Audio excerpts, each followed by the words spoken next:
Hello, good morning, welcome to the Shaz biology. आज हम पढ़ेंगे ऑटोट्रॉफिक न्यूट्रिशन। ठीक है, ऑटोट्रॉफिक न्यूट्रिशन क्या होता है? तो बेसिकली ऑटोट्रॉफिक न्यूट्रिशन जो होता है वो दो में डिवाइड होता है। ठीक है, एक होता है फोटोसिंथेसिस और एक होता है कीमोसिंथेसिस। ठीक है, फोटोसिंथेसिस में क्या यूज़ होता है? आपका सनलाइट यूज़ होती है, क्योंकि जो आपका क्लोरोफिल पिगमेंट होता है तो उसकी वजह से फोटोसिंथेसिस के अंदर आपका क्लोरोफिल पिगमेंट का यूज़ होता है। ठीक है, चलिए देखते हैं, दोनों को पढ़ते हैं।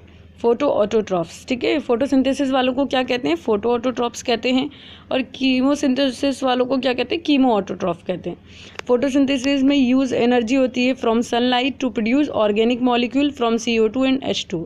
ठीक है, एनर्जी सनलाइट की एनर्जी की ली जाती है और ऑर्गेनिक मॉलिक्यूल जो होते हैं कार्बन डाइऑक्साइड और वाटर प्रोड्यूस किया जाता है। ठीक है, और इसमें क्या होता है? इसमें uses energy from oxidation of inorganic substance to synthesize organic compound. इसका मतलब क्या हुआ? इसका मतलब ये हुआ, इन्होंने कहा कि ये क्या करते हैं, जब कोई चीज़ जो इनऑर्गेनिक सब्सटेंस होते हैं उनका ऑक्सीडेशन होता है, ठीक है, वो ऑक्सीजन के प्रेजेंस में टूटते हैं, तो उनकी वजह से वो सिंथेसाइज करते हैं ऑर्गेनिक कंपाउंड्स को। ठीक है, तो जो ऑर्गेनिक कंपाउंड्स होते हैं वो उसको यूटिलाइज करते हैं। फोटोसिंथेसिस के क्या है एग्जाम्पल? उसके हैं ऑल ग्रीन प्लांट्स। एंड जबकि कीमोसिंथेसिस के एग्जाम्पल क्या है? सल्फर बैक्टीरिया है, जो कि सल्फर जो होता है उसको सल्फेट में तोड़ता है। ठीक है, सल्फर को सल्फेट में तोड़ता है। आपने सुना होगा नाइन्थ में पढ़ा होगा, नाइट्रोसोमनास बैक्टीरियाज होते हैं जो अमोनिया को नाइट्रेट में चेंज करते। पता है ना, नाइट्रोजन साइकिल में जो बैक्टीरिया काम करता है वो यहाँ पर उसी के बारे में बात हो रही है। ठीक है, तो वो कीमोसिंथेसिस करता है, वो नाइट्रोजन को तोड़ देता है। ठीक है, नाइट्रेट में तोड़ता है। ठीक है, फिर वो नाइट्राइट में टूटती है, इस तरह से वो टूटती चली जाती है। ठीक, अब हम फोटो ऑटोट्रॉफिक पढ़ रहे हैं। It is a kind of nutrition in which inorganic material like CO2, water etcetera are utilize to prepare organic food by the presence of photosynthesis. ठीक है, क्या बता रहे हैं? ये कह रहे हैं कि ये ऐसे काइंड ऑफ न्यूट्रिशन है जिसमें इनऑर्गेनिक मटेरियल्स होते हैं, जैसे कि कार्बन डाइऑक्साइड, वाटर एटसेट्रा। ठीक है, इनऑर्गेनिक मटेरियल का यूटिलाइजेशन होता है, are utilize to prepare organic food. Organic food आपका ग्लूकोज। प्रिपेयर ऑर्गेनिक फूड बनाने के लिए कार्बन डाइऑक्साइड, वाटर का यूटिलाइजेशन होता है, और जो प्रोसेस होता है वो फोटोसिंथेसिस होता है। ये तो बताइए। ठीक है, उसका एग्जाम्पल क्या है? ग्रीन प्लांट्स हैं। और आपके कौन है? कीमोसिंथेटिक बैक्टीरिया, यानी ब्लू ग्रीन एल्गी। ठीक है, उसके बाद the organism which carry out autotrophic nutritions are called autotroph. वो ऑर्गेनिज्म जो ऑटोट्रॉफिक न्यूट्रिशन को शो करते हैं वो कहलाते हैं ऑटोट्रॉफ्स। ठीक है, they are green plants. Autotroph use simple inorganic material and convert into complex high energy molecule. क्या मतलब हुआ? मतलब ऑटोट्रॉफ जो होते हैं वो सिंपल इनऑर्गेनिक मटेरियल को यूज़ करते हैं। अभी पढ़ा था ना, CO2 एंड वाटर, उसको यूज़ करते हैं और उसको कन्वर्ट करते हैं हाई एनर्जी मॉलिक्यूल में। High energy molecule in the sense glucose में, ताकि जब ग्लूकोज को तोड़ा जाए तो उससे ज़्यादा एनर्जी यूटिलाइज की जाए, मतलब एनर्जी ली जाए। दो तीन चीज़ें आपको याद रखनी है। प्लांट्स हमेशा अपना फूड ग्लूकोज की फॉर्म में बनाते हैं। जब भी एक जगह से दूसरी जगह से ट्रांसफ़र करते हैं तो सुक्रोज की फॉर्म में ट्रांसफ़र करते हैं। और थर्ड चीज़ है कि वो उसको स्टार्च की फॉर्म में स्टोर करके रखते हैं। ठीक है, उनका जो स्टोर करने का है वो starch. Autotrophic nutrition is fulfilled by the process by which autotrophs take in CO2 and H2।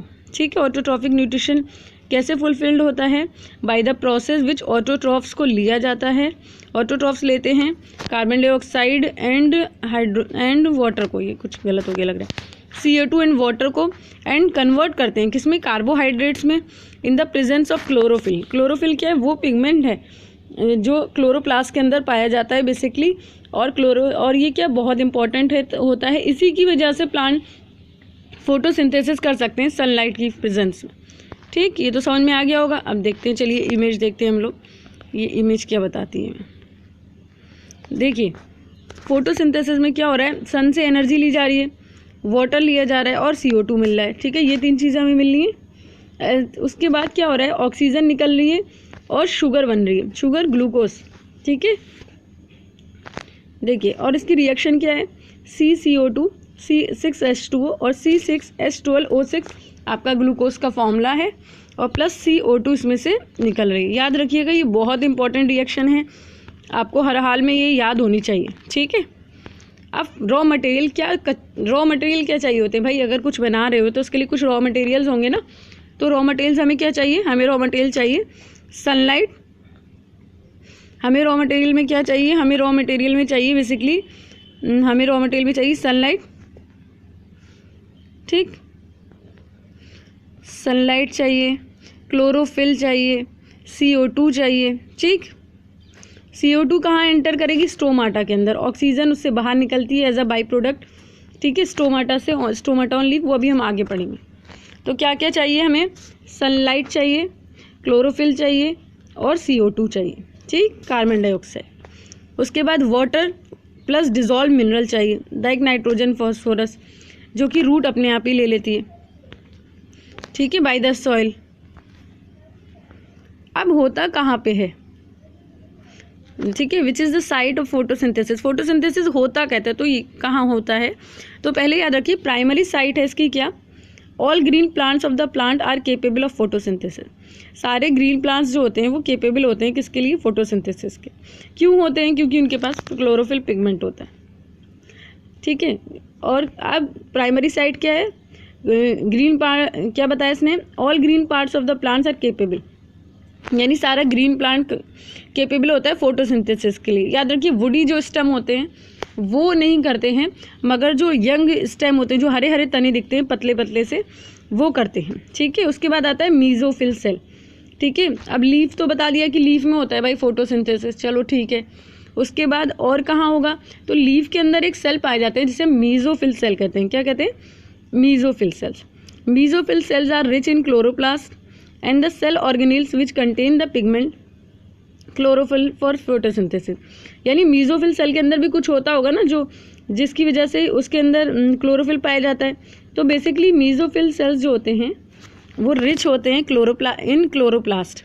Chloroplast क्या होता है, क्लोरोप्लास्ट सेल ऑर्गेनेल होता है, ठीक है। देखिए क्लोरोप्लास्ट क्या होता है, एक सेल ऑर्गेनेल होता है जिसके अंदर आपके क्या पाया जाता है, जिसके अंदर आपका क्लोरोफिल पिगमेंट पाया जाता है, ठीक। देखिए क्या लिखते हैं, mesophyll cell are rich in chloroplast, the cell organelles which contain the pigment chlorophyll for photosynthesis, ठीक। अब मीजोफिल में कहाँ, तो basically the cell organelles that contain the pigment chlorophyll responsible for photosynthesis, ठीक है। मीजोफिल सेल में कहाँ है, क्लोरोप्लास्ट के अंदर होता है। और जो सेल ऑर्गेनेल होता है, ये सेल का ऑर्गेनेल होता है, पार्ट होता है जो कि कंटेन करता है इस पिगमेंट को। क्लोरोफिल पिगमेंट कहाँ पाया जाएगा, आपका बेसिकली कहाँ पर, क्लोरोप्लास्ट में। तो सबसे पहले कहाँ फोटोसिंथेसिस कहाँ से शुरू होता है, पत्ती से। उसके बाद पत्ती के अंदर कहाँ, मीजोफिल सेल में। मीजोफिल सेल के बाद कहाँ, क्लोरोप्लास्ट सेल ऑर्गेनेल के अंदर, ठीक है।